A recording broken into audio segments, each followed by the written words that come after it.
calculation module. So we'll kind of go into some of that, kind of the core of all the pieces. So it's basically a little bit different. It's kind of a paradigm shift. When you think about the calculations you do in JD Edwards, like in EP, you have several different ways you set up a calculation, and that's the way it calculates, just like that. You go to recurring billing, you got a couple different ways. You can set up as a flat amount, as a percent. You got a couple different ways. It's always been a way a program is built. You have to hard code the calculation inside of the system. We kind of changed that to where with the flexible calculation module, if the software just does a call out or an execute to our function, we can take care of all the calculations. We can go grab the data. We can take the data from the calling program, where the data comes from. We can allow you to set up any type of formula that calculates any algebraic expression you want to do, and with embedded formulas, I'll show you some of those. I can pretty much calculate whatever I want, use whatever I want, and pass it right back into JD Edwards, and JD Edwards doesn't know the difference. It thinks it calculates it. Then I don't have to modify that module, so I can take care of everything. That's how we really expanded on the real estate side, especially with EP. If you think of in spreadsheets or like SQL scripts, it's basically what you're kind of building like a macro or like a script. It's basically what the tool allows you to do. And then it in turn takes that and turns that into a real calculation, a real formula, and calculates the value. So we have some of our own little scripting codes that we use that's very similar. Very simple. There's not a lot of them that you can use to build these formulas. And the formulas are built at the user level, not at IT. It's meant for like a power user, somebody that knows how to, use the tool, use some of the code to set it up. It's meant for that person to be able to take care of. And then the module can be used anywhere in JD Edwards. Again, like I said, we're using it in manufacturing, payroll, other areas can use it to calculate. You calculate taxes in other areas, not just real estate, but in taxes for deliveries. We have a manufacturer that's doing that, delivery taxes and stuff. So pretty much anything to calculate. So you kind of think of it as like the scientific calculator. The data goes in, it does the formula calculator, and passes it back. Now this is taken from the EP process. The JD Edwards module EP generation is kicked off, and it goes down and starts calculating. Say it's calculating net share or exclusion, all the different calculations that it does. It actually, all that's integrated, and it kicks off and looks to see if it is integrated to if that particular lease, that particular EP field, it has an FCM formula attached to it. If it does, it goes out, retrieves the formula, does its calculation, passes it right back into that same field. JD Edwards thinks it calculated it. So if it was to go out and calculate the denominator, it would go out. JD Edwards would think it calculated the denominator. The data would come right back in, flow into the standard process. The EP generation does not know the difference at all. It thinks it created the data all the way through. So it's included in all the totals and everything else that it does for cap history and all that kind of stuff. Everything's included. So you don't have to worry about the modifying any of it. You're manipulating the data kind of in midstream there without JD Edwards knowing what's going on. So we can adjust and calculate pretty much anything at that point. So kind of run through the benefits before we get into a couple of screens here. The user controls how the calculation is processed kind of on the fly. You can change the formula right on the screen and rerun EP. You don't have to go do any code or anything. Just change it right on the screen. Expand the capability of the modules. No more hard-coded calculations. Limited reduction in IT staff to manage this.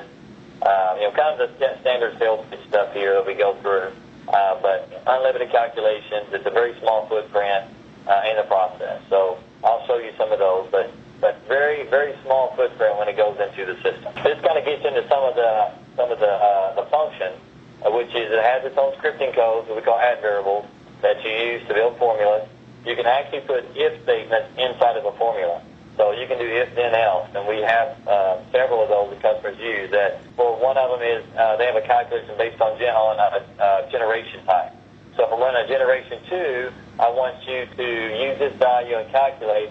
But if it's a generation type 6, I want you to do this. So like if this, do this, else do this. You can put that right in the formula, and normally you have to go write code to do that, do modifications. So you can build an if statement right on the fly and then use it in the calculation without having to go in and change your code. You can reference table names and field aliases in a formula. We have one that that goes out and takes the customer's the tenant square footage and adds it back into the denominator calculation. So you can just reference that table, that field alias, and a calculation time. It goes out and grabs the data, brings it in, and does the formula to calculate. You can reference formulas within formulas. Customers that do that in EP where they have another type of formula that's calculated, but they want to use that same process in another formula, they can just reference it.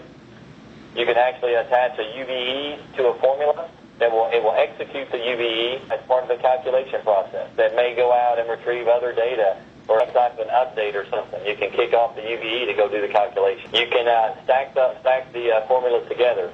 Where in EP, you may want to calculate a new denominator out of that for their share factor, and you might want to do a calculation that updates the cap history. So you can just group those together, and when it makes that EP class, it does all those calculations in order based on the way you have it defined. Then it's integrated into the application builder, so you can actually reference the spreadsheet version and column row in your formula. So if you have where you're putting in your taxes, you want to bring in the tax value into a calculation, you can reference it in the formula and calculation time. It runs out to the spreadsheet and brings in the value. Whatever that value is in the spreadsheet, it'll bring it in and use it in the calculation. So the last part is a new piece we're working on. It gives you the ability to set up SQL scripts.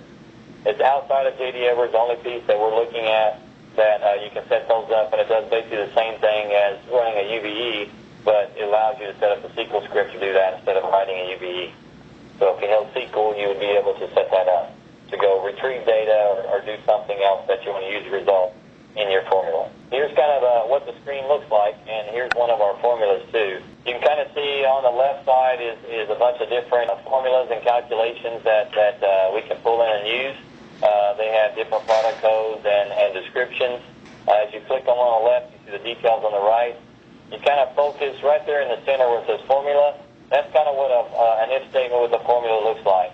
Those add variables are scripting codes that are actually, when you in EP, they have values, they have different parts of EP that are mapped there. So if you think of that EP revision screen, that you've got those page 1 and page 2 on the tab, every one of those fields has an add variable integrated to that.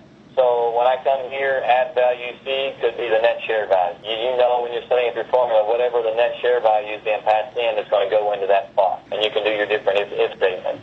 And then at the end of the process, you can take the result and you can place it anywhere in EP. For example, I can do a formula that's looking at net share and do a calculation and charge an admin fee off of it and stick the result in the admin fee field. So you can take the data in the EP information, recalculate it, look at other data inside of JD Edwards to do a calculation, and then I can bring that in and place the result inside of another field inside of EP or any other module in JD Edwards. That's kind of a basic rundown of the FCM, of how you can kind of set things up. You can use the tool, but all these have different integration points to the modules, and these scripting codes come from those integration points. There is another function that we have where you can execute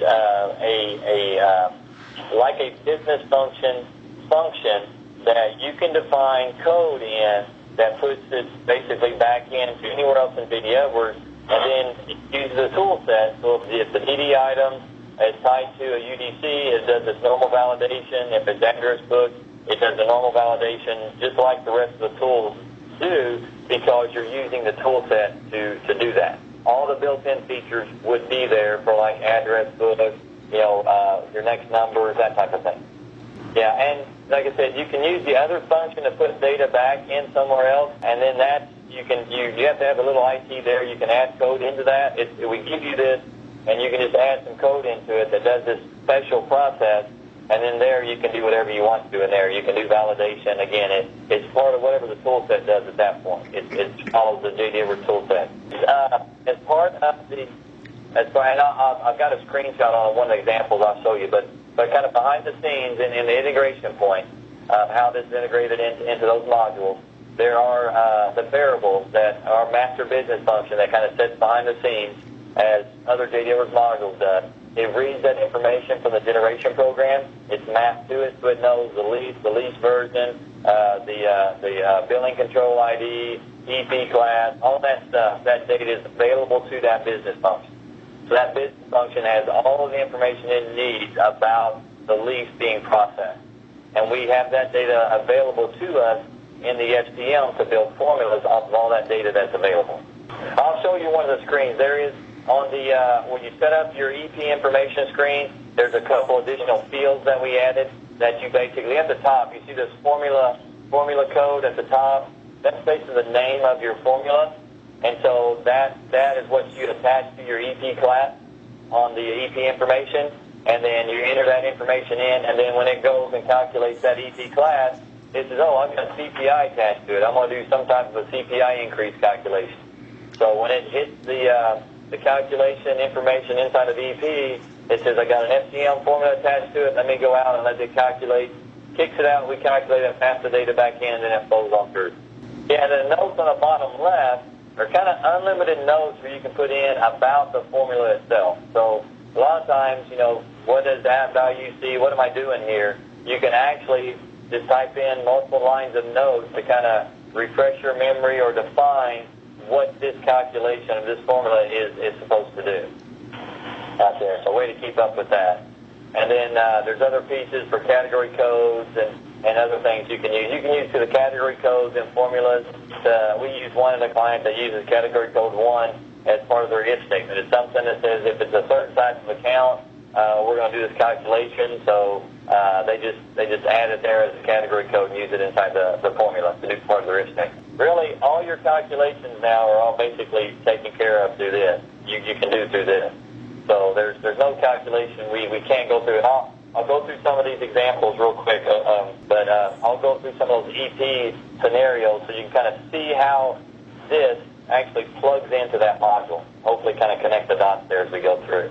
Basically, just what you said there. They use J.D. Edwards to do all of the standard stuff they can do out of the box, and then they use this to do the exceptions. Usually like I can do 80% of J.D. Edwards out of the box, but there's 20% I can't do.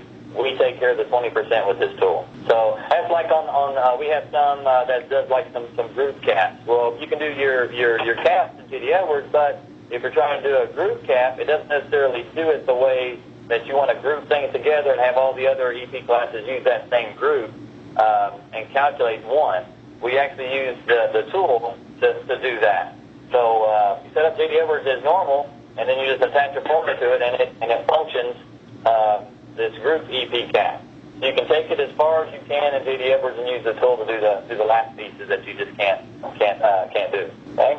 And this is just some of the other modules that we have used the tool in. So it's not just for real estate. So once the user has it, or using real estate, they can use it anywhere they want to. It's a server-based tool. Server-based